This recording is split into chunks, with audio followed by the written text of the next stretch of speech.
ನಮಸ್ಕಾರ, ಎಲ್ಲರಿಗೂ ಕನ್ನಡತಿ ಅಡುಗೆ ಚಾನಲ್ಗೆ ಸ್ವಾಗತ. ಇಲ್ಲಿ ಕಡಾಯಿಗೆ ನಾನಿಲ್ಲಿ ಅರ್ಧ ಲೀಟ್ರ್ ಆಗಷ್ಟೇ ಹಾಲನ್ನು ತೊಗೊಂಡೇನ್ರಿ. ಇವು ಹಸಿ ಹಾಲು ರೀ, ಮತ್ತು ಗಟ್ಟಿಯಾಗಿರೋ ಹಾಲನ್ನೇ ತೊಗೊರಿ. ಇವತ್ತೊಂದು ಸ್ವೀಟ್ ರೆಸಿಪಿಯನ್ನು ಮಾಡಿ ತೋರಿಸ್ತಾ ಇದ್ದೀನಿ. ತುಂಬ ಟೇಸ್ಟಿಯಾಗಿರುವಂಥ ರೆಸಿಪಿ ರೀ. ಈ ರೀತಿ ನೀವು ಒಮ್ಮೆ ಮನೆಯಲ್ಲಿ ಮಾಡ್ಕೊಂಡ್ರೆ ಹೊರಗಡೆಯಿಂದ ತಂದು ತಿನ್ನೋದನ್ನೇ ನೆನಪಾರ್ತೀರಿ.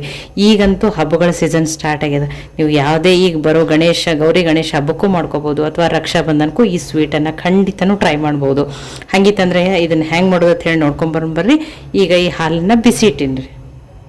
ಈಗ ಇದಕ್ಕೆ ಫ್ಲೇವರ್ಗಾಗಿ ಏಲಕ್ಕಿ ಪುಡಿಯನ್ನು ಹಾಕ್ತಾಯಿದ್ದೀನಿ, ಒಂದು ಅರ್ಧ ಟೀ ಸ್ಪೂನ್ ಅಷ್ಟೆ. ನೋಡಿ, ಅರ್ಧ ಲೀಟ್ರ್ ಹಾಲಿಗೆ ನಾನು ಅರ್ಧ ಬಟ್ಲಾಗಷ್ಟೇ ಸಕ್ಕರೆಯನ್ನು ಹಾಕ್ತಾಯಿದ್ದೀನಿ. ನಿಮಗೆ ಸ್ವೀಟ್ ಜಾಸ್ತಿ ಅಂದರೆ ನೀವು 3/4 ಬಟ್ಲಾಗಷ್ಟು ಸಕ್ಕರೆಯನ್ನು ಹಾಕೋಬೋದು. ನಾನು ಲೈಟ್ ಸ್ವೀಟ್ ಮಾಡ್ತಾಯಿದ್ದೀನಿ.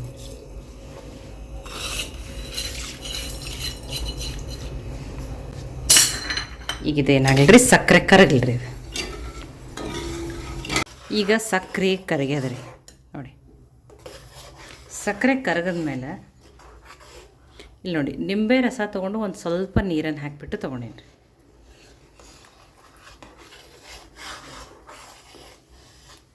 ಈ ಹಾಲನ್ನು ಒಡಿಸ್ಬಿಟ್ಟು ತೊಗೋಬೇಕ್ರಿ. ಈಗ ಹಾಲು ಒಡೆದದ್ ನೋಡ್ರಿ. ನೋಡಿ, ಇಷ್ಟು ಒಡೆದ್ರೆ ಸಾಕ್ರಿ. ಅದೇನು ಪನೀರ್ ಥರ ಪೂರ್ತಿಯಾಗಿ ಇದನ್ನಾಗಬೇಕತ್ತಿಲ್ಲ. ಈಗ ನಾನು ಗ್ಯಾಸನ್ನು ಆಫ್ ಮಾಡ್ತೇನೆ. ಗ್ಯಾಸನ್ನು ಆಫ್ ಮಾಡೀನಿ. ಆಫ್ ಮಾಡಿ ಇಲ್ಲಿ 1 ಬಟ್ಲಾಗಷ್ಟೇ ಮಿಲ್ಕ್ ಪೌಡ್ರನ್ನು ತೊಗೊಂಡೀನಿ. ನೀವು ಯಾವುದೇ ಬ್ರ್ಯಾಂಡದ ಮಿಲ್ಕ್ ಪೌಡ್ರನ್ನಾದರೂ ತೊಗೋಬೋದು. ನೋಡಿ, ಒಮ್ಮೆ ಗ್ಯಾಸ್ ಆನ್ ಮಾಡಿಬಿಟ್ಟೇ ಹಾಗೆ ಹಾಕಿದ್ರೆ ಅದು ಗಂಟಾಗೋ ಚಾನ್ಸಸ್ ಇರ್ತದೆ. ಅದಕ್ಕೆ ನಾನು ಗ್ಯಾಸನ್ನು ಆಫ್ ಮಾಡಿ ಈ ರೀತಿ ಸ್ವಲ್ಪ ಸ್ವಲ್ಪ ಹಾಕ್ಕೊಂಡು ಮಿಕ್ಸ್ ಮಾಡ್ಕೊತೇನೆ. ನೋಡಿ, ನೀವು ಗ್ಯಾಸನ್ನು ಆನ್ ಮಾಡಿಬಿಟ್ಟು ಒಮ್ಮೆ ಹಾಕಿಬಿಟ್ರೆ ಗಂಟಾಗ್ಬಿಡ್ತದೆ ಸರ್. ಅದಕ್ಕೆ ಈ ರೀತಿ ಮಾಡಿರಿ. ಯಾವುದೇ ರೀತಿ ಗಂಟಿರಬಾರ್ದು. ಈ ರೀತಿ ಬೇಟ್ರಲ್ಲಿ ಮಾಡ್ಕೊರಿ, ಬೇಗನೆ ಗಂಟಾಗಲ್ಲ. ನೋಡಿ, ಯಾವುದೇ ರೀತಿ ಗಂಟಿಲ್ಲ. ಈಗ ನಾನು ಗ್ಯಾಸನ್ನು ಆನ್ ಮಾಡ್ತೀನಿ. ಈಗ ಇದನ್ನು ಗಟ್ಟಿಯಾಗುವವರೆಗೂ ಬೇಯಿಸ್ಬಿಟ್ಟು ತೊಗೋಬೇಕ್ರಿ. ನೋಡಿರಿ, ಈ ಮತ್ತು ಪೌಡ್ರ್ ಹಾಕಿದ್ಮೇಲೆ ಬೇಗನೆ ಸೀದ್ ಹೋಗ್ತೈತಿ. ನೀವು ಕಂಟಿನ್ಯೂ ಆಗಿ ಈ ರೀತಿ ಕೈ ಆಡಿಸ್ಬಿಟ್ಟೇ ತೊಗೋಬೇಕು. ಇದು ಕುದ್ದಂಗೆ ಗಟ್ಟಿ ಆಗ್ತದೆ ರೀ.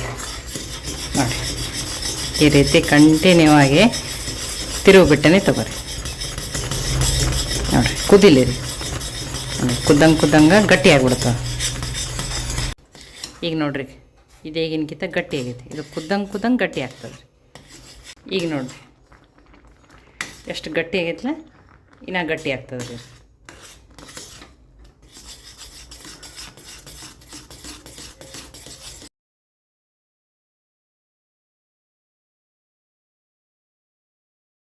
ನೋಡಿರಿ, ಇದೇಗಿನಕಿಂತ ನೀರಿನ ಅಂಶ ಕಡಿಮೆ ಇದೆ. ನೋಡಿ, ಗಟ್ಟಿ ಆಗ್ತದೆ ರೀ. ನೋಡಿ, ಎಷ್ಟು ಚೆನ್ನಾಗಿ ಬಂದಿದೆ ನೋಡಿರಿ. ನಿಮಗೆ ಸಮೀಪದಿಂದ ತೋರಿಸ್ತೀನಿ. ಎಷ್ಟು ಕಾಳು ಎಷ್ಟು ಚೆನ್ನಾಗಿ. ಈಗ ನೋಡಿ, ಇಷ್ಟು ಗಟ್ಟಿ ಆದಮೇಲೆ ಈಗ ಒಂದೇ ಒಂದು ಸ್ಪೂನಾಗಷ್ಟು ತುಪ್ಪ ಹಾಕ್ತಾರೆ.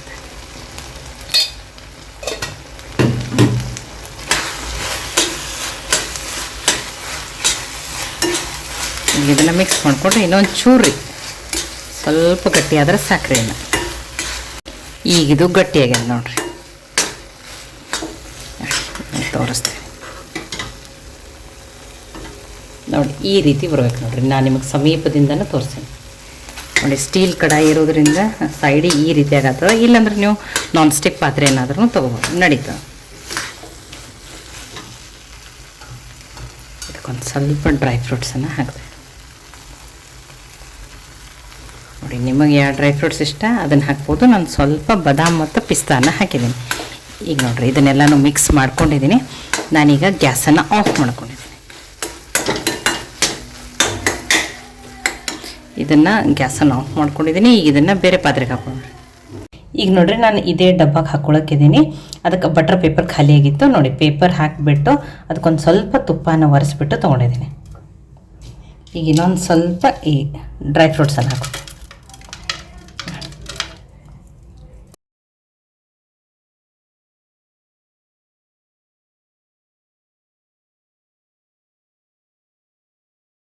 ನೋಡಿ ಈ ರೀತಿ ನೀವು ಅಲ್ಲೇ ಡ್ರೈ ಫ್ರೂಟ್ಸನ್ನು ಅಲ್ಲೇನೂ ಹಾಕಿರಲ್ಲ, ಇದು ಗಾರ್ನಿಷ್ ಮಾಡೋಕೆ ಹಾಕಿನಿ. ಇದು ಆಪ್ಷನಲ್ಲು, ಬೇಕಂದ್ರೆ ಹಾಕೋಬೋದು, ಇಲ್ಲಾಂದ್ರೆ ಸ್ಕಿಪ್ ಮಾಡ್ಬೋದು.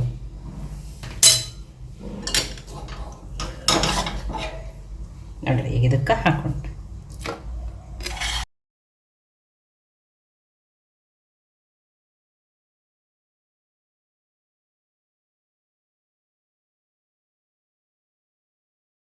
ಇದನ್ನು ಸ್ಪ್ರೆಡ್ ಮಾಡೋಣ.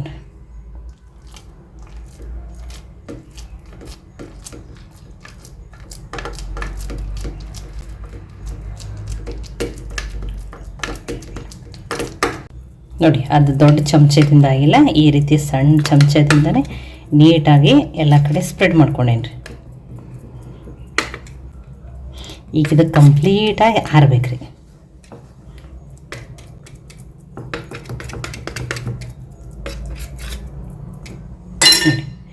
ಈಗ ಇದೇನಾಗಬೇಕು, ಕಂಪ್ಲೀಟಾಗಿ ಆರಬೇಕು. ನಿಮಗೆ ಬೇಗನೆ ಕಟ್ ಮಾಡೋದಿತ್ತಂದ್ರೆ ನೀವು ಇದನ್ನು 1 ಅವರ್ ಫ್ರಿಜ್ನಲ್ಲಿ ಇಡ್ರಿ. ಇಲ್ಲ ಹೊರಗಡೆ ಹಾಗೇ ರೂಮ್ ಟೆಂಪ್ರೇಚರ್ಗೆ ಇಡ್ತೀರಂದ್ರೆ 1-2 ಗಂಟೆ ಆದರೂ ಹಾಗೇ ಇಡಬೇಕು. ಇದು ಆರಿದ ಮೇಲೆ ನಾನು ನಿಮಗೆ ಕಟ್ ಮಾಡಿಬಿಟ್ಟು ತೋರಿಸ್ತೀನಿ. ನಾನು ಹೊರಗಡೆನೇ ಇಡ್ತೀನಿ, ಫ್ರಿಜ್ನಲ್ಲಿ ಇಡಲ್ಲ.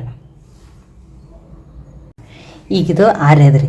ಈಗ ಇದನ್ನೇನು ಮಾಡೋಣ, ಬೇರೆ ಪ್ಲೇಟಿಗೆ ಹಾಕ್ಕೊಂಡು ನಾನು ನಿಮಗೆ ಕಟ್ ಮಾಡಿಬಿಟ್ಟು ತೋರಿಸ್ತೇನೆ. ಈಗ ಇದನ್ನು ಈ ಪ್ಲೇಟಿಗೆ ಹಾಕೋತೇನೆ ರೀ.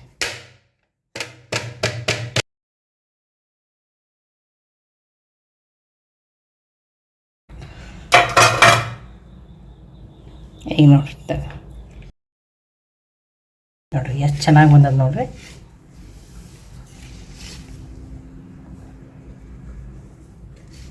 ಕಟ್ ಮಾಡಿಬಿಟ್ಟು ತೋರಿಸ್ತೇನೆ.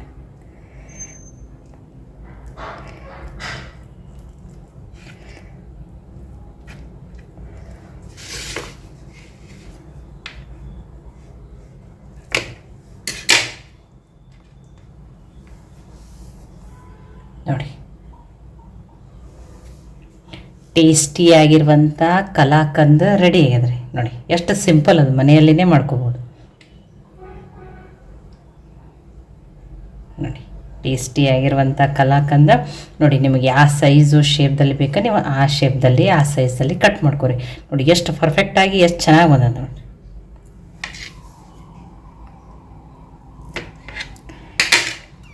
ನೋಡಿ ನಿಮಗೆ ಸಮೀಪದಿಂದನೂ ತೋರಿಸೋತೀನಿ ನೋಡಿರಿ. ಟೇಸ್ಟಿಯಾಗಿರುವಂಥ ಕಲಾಕಂದು ರೆಡಿ ಆಗೈತ್ರಿ. ನೋಡಿ ಈ ಬರೋ ಗೌರಿ ಗಣೇಶ ಹಬ್ಬ, ರಕ್ಷಾಬಂಧನಕ್ಕೆ ಈ ಕಲಾಕಂದ್ ರೆಸಿಪಿಯನ್ನು ಖಂಡಿತನೂ ಟ್ರೈ ಮಾಡಿ ನೋಡಿರಿ. ಈ ಕಲಾಕಂದ್ ರೆಸಿಪಿ ನಿಮ್ಗೆ ಇಷ್ಟ ಆಗಿತ್ತಂದ್ರೆ ಲೈಕ್ ಮಾಡಿ, ಶೇರ್ ಮಾಡಿ, ಕಮೆಂಟ್ ಮಾಡಿರಿ. ಖಂಡಿತ ಟ್ರೈ ಮಾಡಿ ನನಗೆ ಹೆಂಗೆ ಬಂದಿತ್ತು ತಿಳಿಸ್ರಿ. ಮತ್ತು ಒಳ್ಳೆ ಹೊಸ ರೆಸಿಪಿಗಳಿಗಾಗಿ ಕನ್ನಡತಿ ಅಡುಗೆ ಚಾನಲನ್ನು ಸಬ್ಸ್ಕ್ರೈಬ್ ಮಾಡಿ, ಬೆಲ್ ಐಕಾನ್ ಪ್ರೆಸ್ ಮಾಡೋದನ್ನು ಮರಿಬೇಡ್ರಿ. ಮತ್ತೊಮ್ಮೆ ಎಲ್ಲರಿಗೂ ಧನ್ಯವಾದಗಳು. ಈ ವಿಡಿಯೋನ ಹೈಪ್ ಮಾಡಿರಿ, ಇದು ಇನ್ನೂ ಜಾಸ್ತಿ ಜನಕ್ಕೆ ರೀಚ್ ಆಗ್ತದೆ.